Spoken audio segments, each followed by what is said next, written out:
buenos días. Siempre es un motivo de alegría estar con vosotros el mes de noviembre, y siempre es fijo en mi agenda que el mes de noviembre siempre me espera esta ocasión, esta visita, y es un privilegio y es un gozo y siempre es un privilegio, ¿no? El venir para, no solamente para saludarnos, sino también para hacer un servicio al Señor, a la obra del Señor a través de la exposición de su palabra.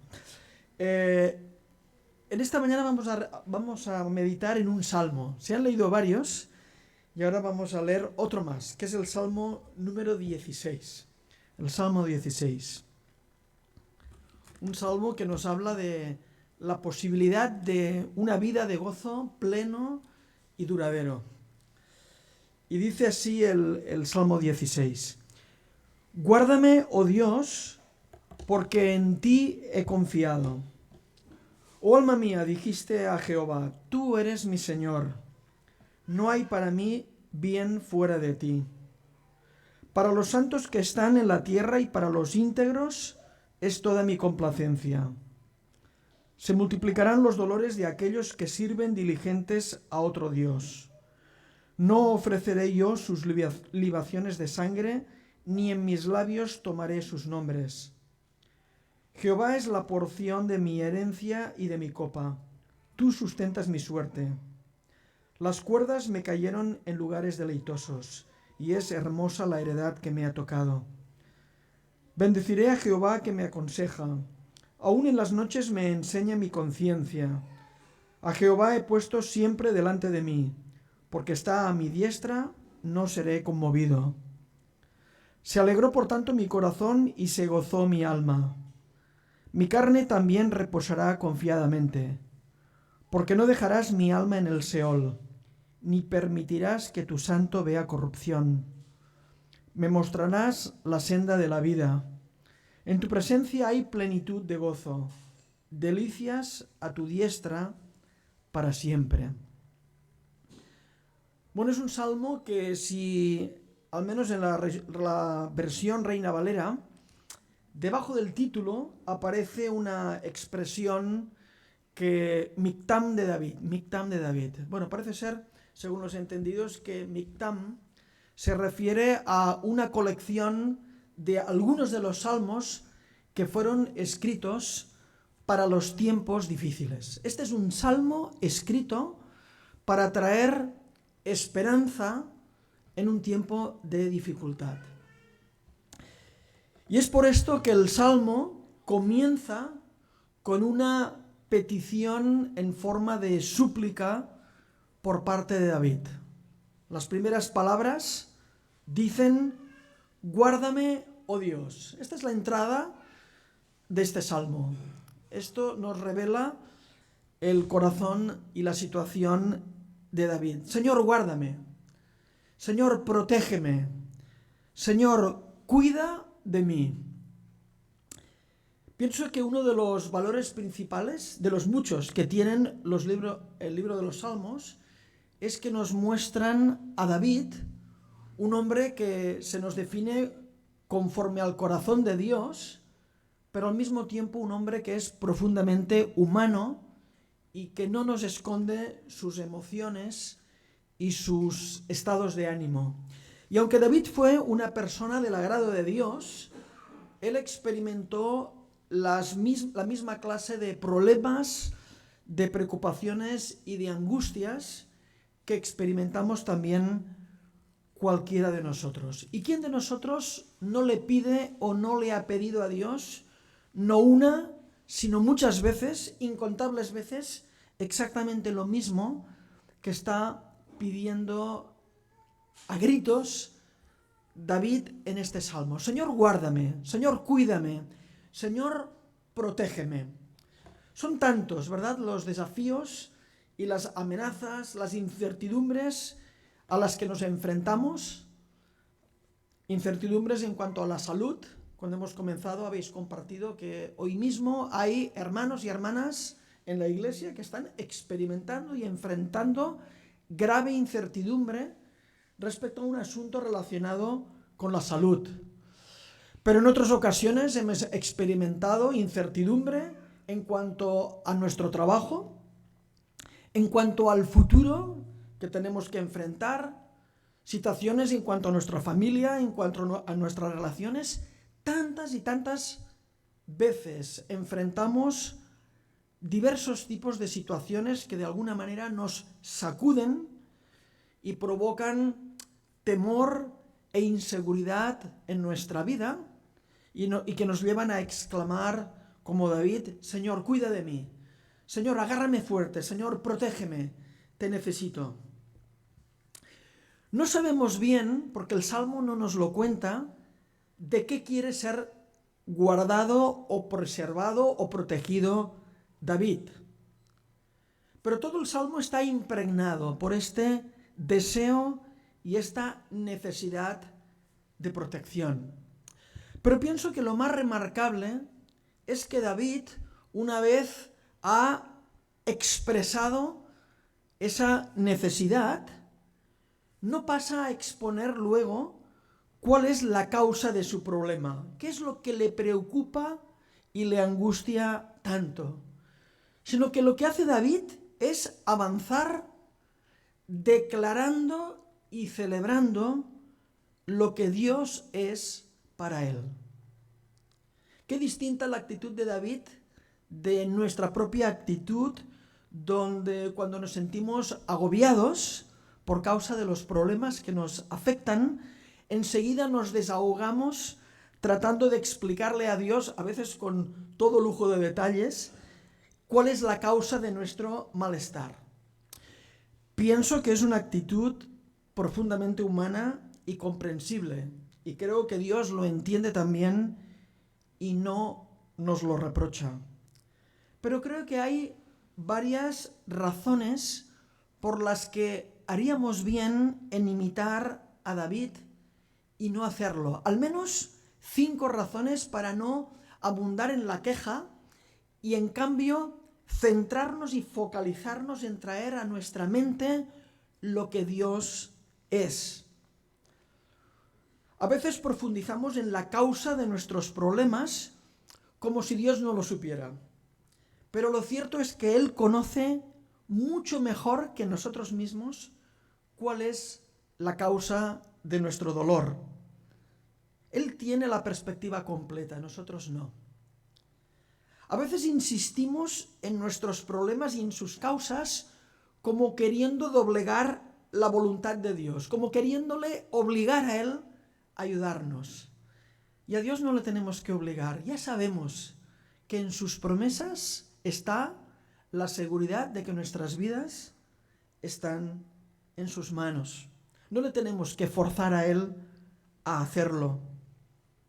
A veces también abundamos en nuestros problemas y explicándole a Dios las causas porque sentimos la necesidad de justificarnos y culpar, quizá a veces son otras personas o a veces no son personas, son a las circunstancias, pero nos equivocamos pensando que nosotros no tenemos ninguna responsabilidad en lo que nos pasa.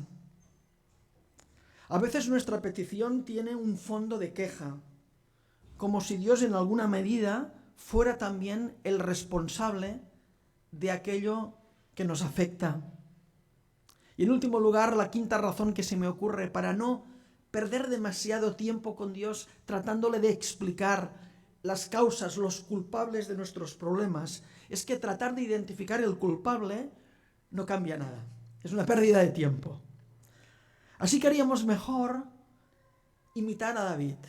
No ocultar nuestras emociones,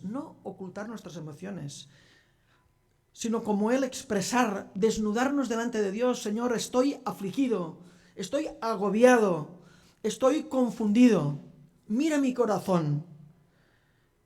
Pero acto seguido, focalizarnos en Dios. En lugar de focalizarnos en nosotros y en nuestro propio problema, centrar, dirigir nuestra atención, nuestra mirada en Dios mismo. Esta conexión entre la declaración de David, de su dolor, de su angustia, y lo que Dios es para él, la empezamos a ver ya en el versículo número 1. Guárdame, oh Dios, porque en ti me refugio. La palabra que traduce nuestra versión por Dios es una palabra hebrea que representa uno de los nombres de Dios, y es Dios el fuerte, Dios el todopoderoso, el que todo lo puede. Dios escoge bien el nombre de Dios, el atributo de Dios, que Él trae a su mente para pedir protección en su vida. Y lo que hace David es declarar que ese Dios, el Dios fuerte, el Dios que todo lo puede, ese es refugio para su vida. Por tanto, él tiene la plena confianza de que ese Dios será capaz de guardar su vida. No es una oración dubitativa. Señor, busco refugio en ti, me acerco a ti y ojalá tú quieras o tú puedas ayudarme. No, se basa en un conocimiento y en una certidumbre plena en lo que Dios es. Señor, porque tú eres el fuerte, porque tú eres el Dios que todo lo puede, es por eso que yo vengo a buscar refugio en ti y sé con toda seguridad que tú me ayudarás. Y esta relación entre su petición y su confianza en quién es Dios es lo que vamos a ver, va a ser la base que fortalecerá la esperanza de David y lo que le va a dar esa seguridad y esa confianza que le va a permitir enfrentar la prueba, que repito, no sabemos cuál es, pero sí sabemos por el texto bíblico que David no tuvo una vida fácil, enfrentó grandes desafíos, pero los enfrentó y los superó porque sabía en qué Dios él había confiado. ¿Cuántas veces la solución a nuestra angustia no viene del solo hecho de pararnos a recordar, declarar y celebrar lo que Dios es y hace en nuestra vida? A veces el triunfo viene aún en medio de la tempestad, cuando el problema todavía no se ha resuelto, pero el solo hecho de traer a nuestra mente la realidad de Dios, ya tenemos victoria. Ya la angustia queda controlada, la angustia queda disipada, a pesar de que el problema persiste, por el hecho de que en nuestra mente y en nuestro corazón se ha hecho de nuevo realidad la verdad acerca de Dios. Así que la pregunta que yo me hago a mí mismo y comparto con vosotros es: ¿quién es Dios para nosotros? ¿Quién es Dios para ti? Así que sigamos leyendo y veamos quién era Dios para David. Por tanto, la primera realidad que hemos visto es que Dios era refugio. Dios era el refugio donde David podía encontrar seguridad en su vida, aún en medio de los problemas. David conocía a Dios. David había experimentado de muchas maneras el amor, la fidelidad y el poder de Dios. Y por eso David había aprendido a confiar en ese Dios, valga la redundancia, que es confiable. Ese Dios que es fuerte, ese Dios que todo lo puede. ¿A dónde nos dirigimos nosotros cuando nos encontramos en tiempos de prueba? ¿Dónde ponemos rumbo nuestra vida para encontrar refugio? ¿No? En las ciudades como Mataró, que tienen puerto, ¿verdad? Bueno, aquí ahora ya no hay esos puertos antiguos donde se practicaba la pesca, ¿no? Pero cuando había temporal, las barcas, para no hundirse, buscaban ese refugio en ese puerto seguro que las protegía, ¿no?, de las fuertes olas. ¿Dónde dirigimos nuestra vida para buscar ese refugio delante del oleaje? ¿Lo buscamos en el Dios fuerte, en el Dios que todo lo puede? ¿O vamos a otros puertos pensando que quizá nos van a preservar de las olas, pero si lo hacemos, ¿cuánta decepción vamos a tener, no? Aquello que pensábamos que nos tenía que haber protegido no fue capaz, porque no hay otro refugio como nuestro Dios.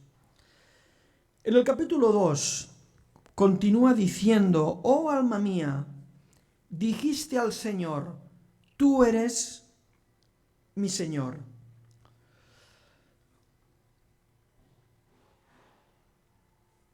David expresa desde lo profundo de su ser esta segunda declaración, esta segunda verdad.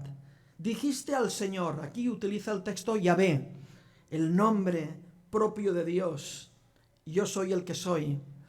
Y dice, tú eres mi Señor. Y en esta palabra, Señor, utiliza otra palabra hebrea que representa otro de los nombres de Dios, que es Adonai, el Señor, el soberano. Así que David, que había expresado su confianza en el Dios fuerte, en el Dios todopoderoso, declara que ese mismo Dios también es Señor en su vida. Es su amo, es soberano sobre él. Y David se regocija y se reconforta sabiendo que Dios es quien gobierna también su vida. El Dios Todopoderoso es también Señor. Y es Señor porque tiene autoridad sobre él. Creo que algunos, incluso nosotros, yo mismo, he tratado de buscar refugio en Dios cuando tengo problemas, pero sin rendir mi vida a Él, a su gobierno y a su autoridad. Y creo que no es razonable esperar su cuidado y su protección si Dios no es a la vez refugio y Señor de nuestra vida. Creo que nos equivocamos cuando las cosas van mal, entonces, ¿no? Uno se acuerda, ¿no?, de lo de Santa Bárbara, ¿no? Cuando truena. Entonces, cuando vienen problemas, nos decimos que nos afianzamos en el Señor. Pero la promesa del Señor, de su bendición y su cuidado, requiere que le declaremos como nuestro seguro refugio, y eso implica también que Él sea Señor sobre nuestra vida, que Él tenga autoridad sobre nuestra vida. Y esa era la realidad de David. Tú eres mi refugio, pero tú también eres mi Señor. Esta misma idea de la soberanía de Dios que David declara, la volvemos a encontrar en el versículo 5, la segunda mitad del versículo 5, donde con otras palabras distintas, David reconoce y declara la soberanía de Dios sobre su vida cuando afirma que Dios sustenta su suerte. Dice, tú sustentas mi suerte. En otras palabras, David está diciendo y reconociendo que todo cuanto sucede en su vida viene de la mano de Dios. Que su vida está completamente en las manos de Dios. Al control, Dios tiene el control de su vida. Todo cuanto sucede, Dios lo decide o lo permite. Nada coge a Dios desprevenido o por sorpresa. Y es por eso que David se regocija en la autoridad suprema de Dios, aun cuando a veces él no entienda la voluntad de Dios. ¿Cuántas veces nosotros mismos no podemos entender por qué Dios permite lo que permite? Viene a mi mente siempre el ejemplo de Job, ¿no? ¿Cómo era posible? Creo que nadie en sus circunstancias hubiéramos entendido jamás, y forma parte del misterio de Dios, porque cuando uno termina el libro de Job, Dios no da ninguna explicación a Job del por qué permitió el drama en su vida. Pero Job fue restablecido no cuando recibió una explicación, sino cuando entendió de nuevo quién era ese Dios y la soberanía de Dios también en su vida. Y esto mismo es lo que nos está diciendo David. Repito, aquí no nos explica su problema. Yo estoy seguro que David, como una persona profundamente humana, tuvo sus momentos de incertidumbre, de no entender los planes de Dios, pero se afianzó en esa declaración y en esa convicción de que a pesar de las circunstancias, Dios sigue teniendo el control de mi vida. Tú sustentas mi suerte.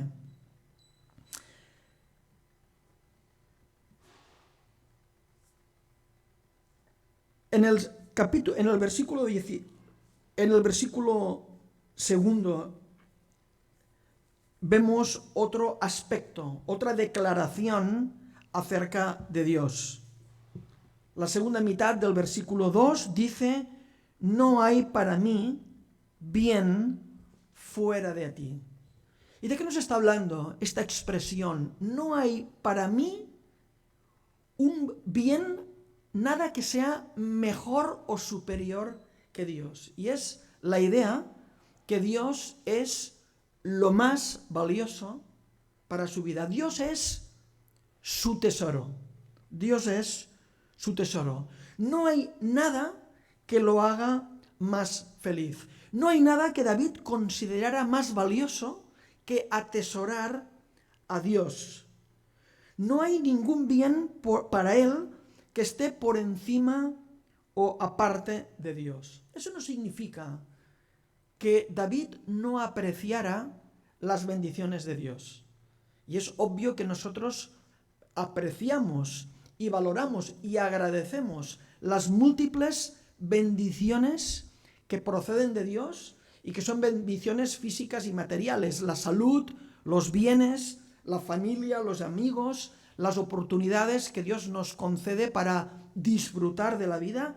Claro que son cosas deseables, claro que son cosas buenas y beneficiosas para nuestra vida, pero son bienes solamente en la medida que nos acercan a Dios y que las podemos disfrutar en comunión con Dios.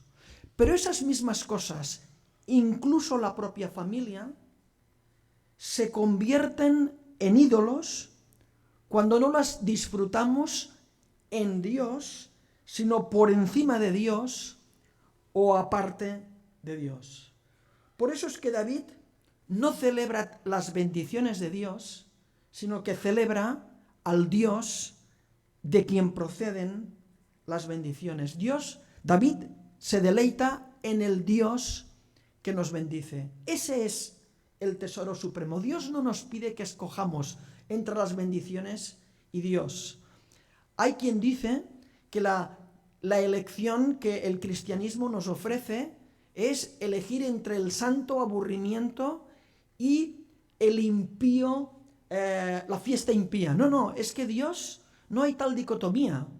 Dios bendice nuestra vida para que sea plena y gozosa, pero lo es en la medida que esas bendiciones son recibidas y son vividas y son disfrutadas desde el reconocimiento de que vienen de Dios y nos acercan con una actitud de agradecimiento y también de servicio a Dios. Las vivimos y las disfrutamos en comunión con Él. Dios es mi tesoro. Esto es lo que está diciendo David. David más adelante en el versículo 5, la segunda mitad del versículo 5, vuelve de nuevo a esta idea y la expresa de otra manera, cuando nos dice que Jehová es la porción de mi herencia y de mi copa. Es otra manera distinta de decir lo mismo, de declarar que Dios es su tesoro. Jehová es la porción de mi herencia y de mi copa. Es como si dijera: si pusieran delante de mí 100 porciones de las cosas más excelentes y más deseables de la vida, y una de ellas fuera el Señor, no tendría ninguna duda en elegir la mejor. Y la mejor es el Señor. Nada satisface, nada nutre, nada sostiene mi vida como Él lo hace. Por eso es que Él declara que el Señor es el mayor bien, lo que más placer le proporciona, lo más valioso. El Señor es mi refugio, el Señor es mi soberano, el Señor es mi tesoro, es el bien más preciado. Esas son las tres declaraciones y las tres grandes celebraciones de David en su vida. Y es interesante notar cómo estas declaraciones se manifiestan, tienen una traducción en sus actitudes. No son solo ideas, ¿no? A veces tenemos pensamientos de Dios y decimos cosas acerca de Dios que se quedan en la esfera solamente de las ideas, en lo abstracto. Pero estas verdades se tienen que traducir y manifestar en nuestras actitudes. Y en este texto vemos por lo menos tres áreas donde estas convicciones de David acerca de Dios tienen una implicación práctica. La primera es en la esfera de las relaciones personales. En el versículo 3 leemos: para los santos que están en la tierra y para los íntegros es toda mi complacencia. David nos dice que las personas en quienes él se deleita son, dice, los santos que están en la tierra. Son aquellas personas como nosotros, claro, imperfectas, claro que somos imperfectas, perfecto no hay ninguno, pero aquellas personas que en alguna medida reflejan también la hermosura del carácter de Dios. Aquellas personas como nosotros que profesan el nombre de Dios y Dios está trabajando y forjando y puliendo en ellas la imagen de Cristo en sus vidas. Podríamos decir nosotros también que las personas que más nos complacen, las personas de quien más buscamos la amistad y la relación, son aquellas en quienes vemos reflejado, aunque sea en alguna medida, la belleza del carácter de Cristo, en quienes nos deleitamos más. Y esto es muy importante, porque las relaciones que escogemos en nuestra vida, sobre todo aquellas relaciones cercanas que nos van a influir, y a veces mucho, y a veces incluso demasiado, en nuestras decisiones. ¿Dónde enfocamos nuestras relaciones? ¿A quiénes damos un lugar de preeminencia? David tenía muy claro que era en el pueblo de Dios. No está diciendo a los asistentes a los cultos, porque por desgracia también en las iglesias hay asistentes, pero que no viven esa realidad de ese Dios que es refugio, tesoro y soberano en sus vidas.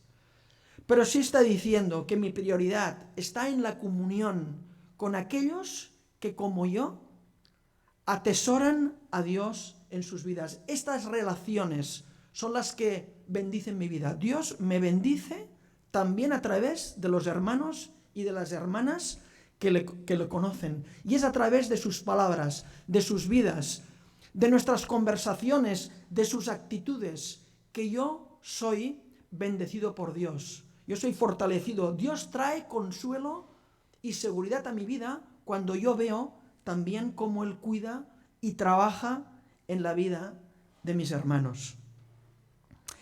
El segundo aspecto, la segunda actitud que cambia en la vida de David es en su preferencia radical por Dios, por encima de todo lo demás, y por tanto su rechazo a los ídolos. Versículos 4. Se multiplicarán los dolores de aquellos que sirven diligentes a otro Dios. No ofreceré yo libaciones de sangre, ni en mis labios tomaré sus nombres. Habla aquí de otros dioses. Se refiere a los ídolos. En el tiempo de David, lo leemos en los textos bíblicos, en los libros históricos, habían los Baales. En nuestros tiempos modernos, pues no hablamos de Baales, pero los ídolos siguen estando tan presentes como en la época antigua. Porque ¿qué es un ídolo? Un ídolo es todo aquello en lo que buscamos nuestra seguridad. Un ídolo es todo aquello a cuya voluntad nos sometemos para obedecer. Un ídolo es todo lugar o toda persona donde buscamos nuestro mayor deleite. ¿Cuántos ídolos modernos no nos acechan a día de hoy? Que nos ofrecen seguridad, que nos ofrecen deleite, que nos ofrecen cosas, voluntad, ideologías a las que nosotros podamos seguir. Pero David dice que valora tanto a Dios que él no se atreve a correr detrás de estos otros dioses. En otras palabras, David está expresando aquí que es una auténtica locura alejarse de Dios para abrazar a otros dioses que al final nos van a dejar insatisfechos, nos van a dejar frustrados, van a ser fuente de mucho sufrimiento. Se multiplicarán los dolores de aquellos que sirven diligentes a otro Dios, a otros dioses. Qué triste realidad en nuestro mundo ver cuántas personas no solo rechazan a Dios, sino que diligentemente, poniendo mucho empeño, siguen a esos dioses. Jamás haré eso, nos está diciendo David. Jamás haré eso. No participaré en nada. Cuando habla que no ofreceré yo sus libaciones de sangre, en un sentido literal se está refiriendo a los cultos, a los sacrificios que se ofrecían en los cultos a los falsos dioses. Pero si lo trasladamos a palabras modernas, David está diciendo que no participaré de nada que suponga una forma de adoración de esos ídolos en mi propia vida. Creo que nosotros no ofrecemos sacrificios en un sentido literal, pero ¿cuántas veces participamos de diferentes formas de darles prestigio, autoridad, influencia a esos falsos dioses en mi propia vida? Yo no lo haré, dice David. Y además añade, ni siquiera pondré sus nombres en mis labios. Dicho en palabras modernas, me alejaré de ellos. Ocuparé mi vida en cosas que tengan sentido y valor. Me alejaré de ellos. Esto es como aquel que quiere dejar de fumar, pero va al estanco y compra el tabaco y lo tiene ahí delante. Si merodeamos el pecado, tarde o temprano vamos a tener la tentación y la posibilidad de caer. Y David está diciendo que cuidaré mi vida hasta el extremo, que ni tan solo pondré sus nombres en mis labios. No merodearé el pecado, me alejaré de todo aquello que es impuro y dañino en mi vida y focalizaré no solamente en la comunión con los hermanos, sino en todo aquello que trae gloria y honra a Dios. Me alejaré del pecado ni tan solo para pensar en él. Así que David toma una determinación de poner a Dios como una prioridad en su vida y por tanto rechaza de plano toda la influencia de los ídolos en su vida. Y la tercera actitud que vemos en la vida de David es una actitud gozosa y agradecida. Versículo 6. Las cuerdas me cayeron en lugares deleitosos y es hermosa la heredad que me ha tocado. David celebra la voluntad de Dios para su vida. Todo lo que él ha provisto en su voluntad para su vida, esa herencia que él ha recibido de Dios, la recibe como una bendición y la celebra y la agradece. Es verdad que no siempre es fácil entender y reconocer que la heredad de Dios, aquello que Él permite en nuestras vidas, es un lugar agradable, como dice aquí. No siempre percibimos que nuestra vida se encuentra en una situación que podríamos definir como, dice David, las cuerdas me cayeron en un lugar agradable. Sí, es verdad que cuando hay pruebas, cuando hay enfermedad, cuando hay incertidumbre, cuando hay oposición en nuestra vida, es difícil reconocer que nuestra vida se encuentra en un lugar agradable. Pero es del todo imposible hacerlo si Dios no está bien presente en nuestra mente. O sea, no es fácil hacerlo siempre, pero sí es del todo imposible si Dios no está bien presente en nuestra mente. Por eso no se trata solo de lo que Dios en su bondad nos da, sino que se trata sobre todo de Dios mismo, porque el tesoro no es la bendición de Dios, el tesoro es Dios mismo. Y con Dios, con nosotros, con Dios a nuestro lado, atesorando a Dios, aunque pasemos por valle de sombra de muerte, a pesar de que por momentos atravesamos circunstancias que perdemos la perspectiva y el sol parece que no brilla sobre nosotros, nuestra alma puede sentirse confiada en Dios porque Él es nuestro tesoro. Conocerle a Él y vivir cerca de Él, esa es nuestra mejor heredad.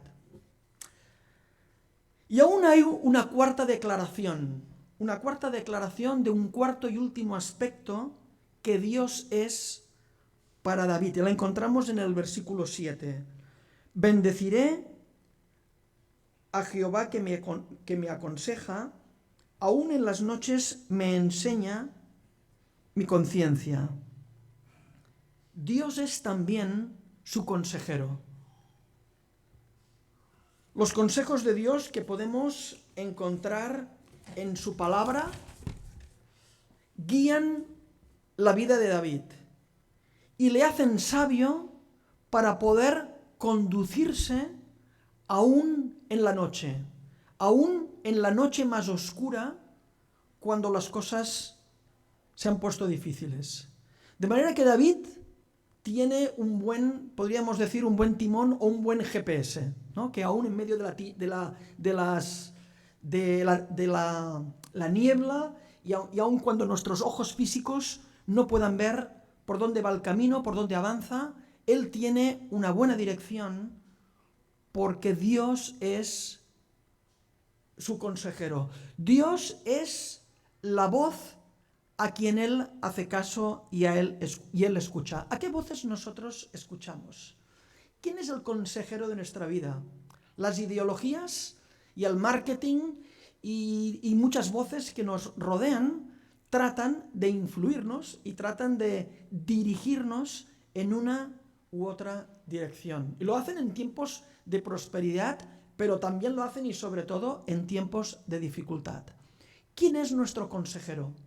¿De qué voz nos fiamos? ¿A qué voces hacemos caso? David lo tenía muy claro. Dios era su consejero.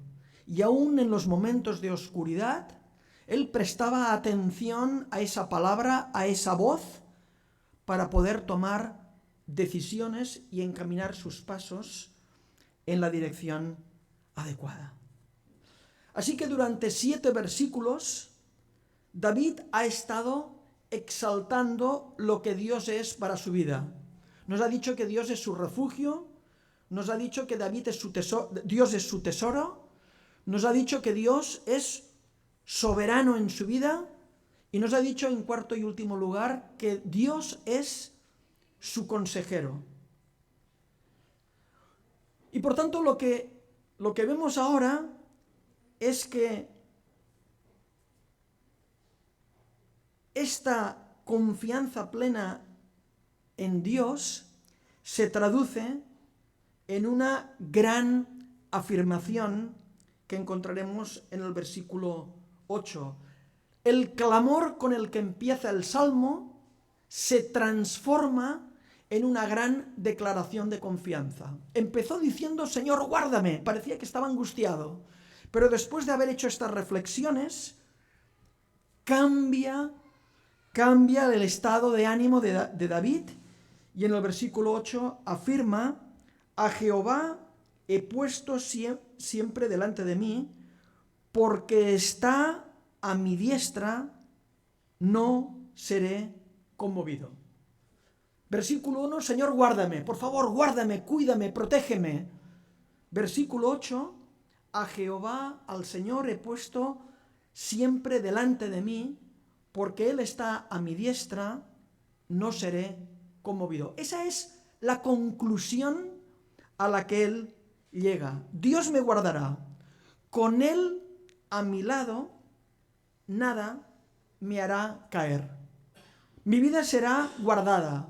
Seré preservado, porque Dios está delante de mí, porque Dios está a mi diestra, delante y a mi lado. Evoca ideas de protección, ¿no? Dios va delante, Dios le protege, Dios le guía, pero Dios también está a su diestra, a su lado, en un lugar de preferencia, cerca de su vida. Por tanto, con Dios cerca, Él tiene la seguridad de que no será conmovido. No será sacudido, no será derribado, no será derrotado, porque es Dios quien le guarda y le sustenta. Ahora que David ha recuperado su confianza y sus pies de nuevo están afianzados en un terreno firme, como en una roca fuerte, y eso es la fe, o esa debería ser nuestra fe, la que nos devolviera a esa roca firme donde nuestros pies vuelven a sentirse seguros. La perspectiva de la vida y de las cosas cambia. Puede que sigan habiendo problemas, claro, no hay ninguna promesa de que Dios nos va a evitar los problemas y las pruebas, pero lo que sí definitivamente va a cambiar es nuestra perspectiva. Y lo que ve David en el versículo 9, dice, ese es el paisaje que él ve. Se alegró, por tanto, mi corazón y se gozó mi alma. Toda su vida se alegraba en esa confianza. Repito, los problemas persistían, pero lo que predominaba ahora es alegría y gozo en su vida. Toda su vida se regocijaba en esa convicción. En los versículos 10 y 11 abunda diciendo que esta confianza no se va a ver interrumpida por la realidad de la enfermedad y de la muerte. Dice, mi carne también reposará confiadamente, porque no dejarás mi alma en el Seol, ni permitirás que tu santo vea corrupción. Me mostrarás la senda de la vida. David está seguro de que todo lo que Dios ha sido para él, lo será ahora y para siempre. Que la muerte y la corrupción que trae a nuestra vida el pecado en forma de enfermedad primero y muerte después, eso no es el fin ni interrumpe la relación con Dios y lo que Dios, la obra que Dios ha empezado a hacer en nuestra vida. Y lo hemos leído en otro salmo. Hemos leído en uno de los salmos esta misma expresión de que Dios completará en nosotros esa buena obra que comenzó.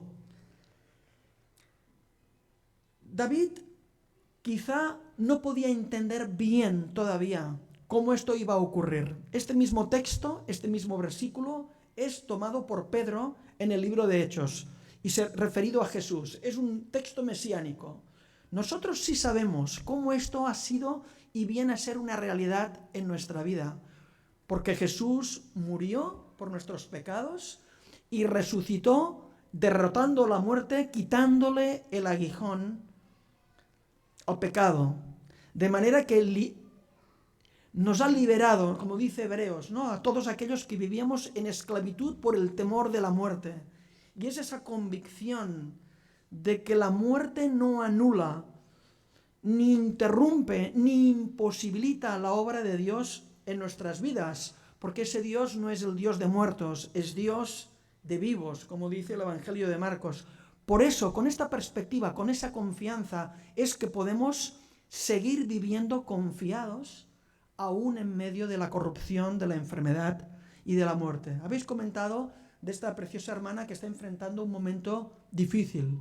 No sabemos cuál va a ser la voluntad de Dios en su vida, pero lo que sí podemos tener seguridad absoluta es que aquella obra de redención y de vivificación que Él empezó en esta hermana cuando entregó su vida, va a proseguir, no se va a interrumpir, sino que va a alcanzar su plenitud en la voluntad de Dios. Y eso es lo que cambia la perspectiva incluso en estos momentos tan difíciles. Y en último lugar, en el versículo 11, termina y David concluye con una exclamación que nos muestra cómo esa confianza no solamente se había recuperado, sino que incrementaba exponencialmente, tanto en cantidad como en duración. Versículo 11 dice que en tu presencia hay plenitud de gozo, delicias a tu diestra para siempre. Nuevamente, en tu presencia y a tu lado, dice. Cuando tú estás presente en mi vida, cerca de mí, experimento una alegría que es desbordante, plenitud de gozo. El gozo se desborda. Y dice, y me proporciona una felicidad eterna, una felicidad, un motivo de gozo que no se termina nunca. Termino con unas preguntas que me hago para mí y os dejo para vosotros para que meditemos en este salmo. ¿Qué es Dios para cada uno de nosotros? Después de leer el Salmo 16, ¿qué significa, qué podríamos decir nosotros que es Dios en nuestra vida? En segundo lugar, ¿dónde está Él? ¿Qué lugar ocupa? ¿Es un Dios que está delante de mí y a mi diestra? ¿Está cercano? ¿Lo tenemos? ¿Estamos bien agarrados de Él? ¿O quizá lo hemos dejado ir y nos hemos alejado y está lejos? Si es así, Dios siempre nos exhorta y nos recibe con brazos abiertos. Por tanto, este salmo también es un estímulo para poder volver a estar cerca de Él, con Él delante, con Él a nuestra diestra. Tercera pregunta, ¿qué demuestran nuestras actitudes? ¿Cómo los demás que nos ven, qué entienden y qué ven en nosotros? Esta misma actitud de preferir la relación con aquellos santos de Dios, de rechazar la influencia de los ídolos, de tener una vida gozosa y agradecida, ¿qué ven en nosotros? ¿Cómo se traduce eso que decimos creer en nuestras actitudes y en nuestras vidas? Y en último lugar, siempre la palabra de Dios nos exhorta y es un llamado a nuestras vidas. Como dice el autor de Hebreos, si oyereis hoy su voz, no endurezcáis vuestros corazones.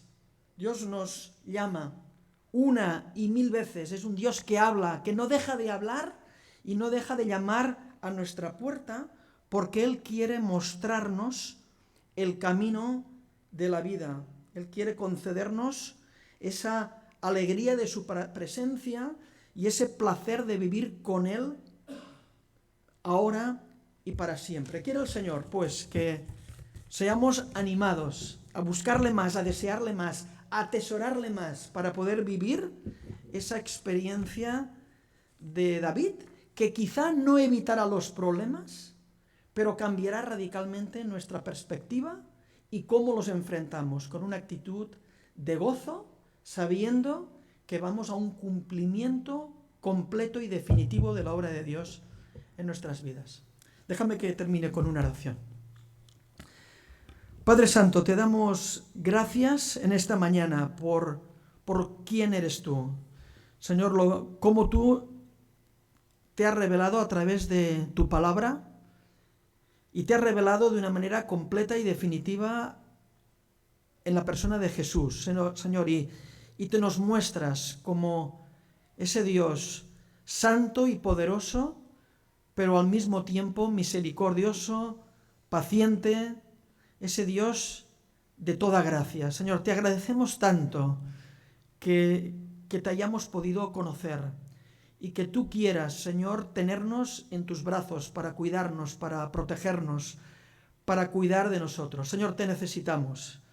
Y en esta mañana acudimos a ti porque como dijo Pedro, Señor, ¿quién como tú? Solamente en ti encontramos estas palabras de vida eterna, Señor, y por eso venimos a ti, nos aferramos a ti para que, Señor, tú abras nuestros ojos, Señor, nos hagas comprender, nos hagas desearte más y más para que podamos disfrutar más de ti en nuestras vidas.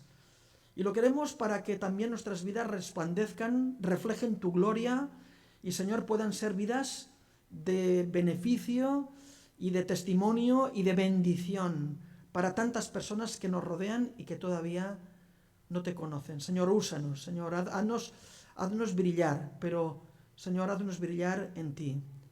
Te lo agradecemos todo, en el nombre de Jesús. Amén.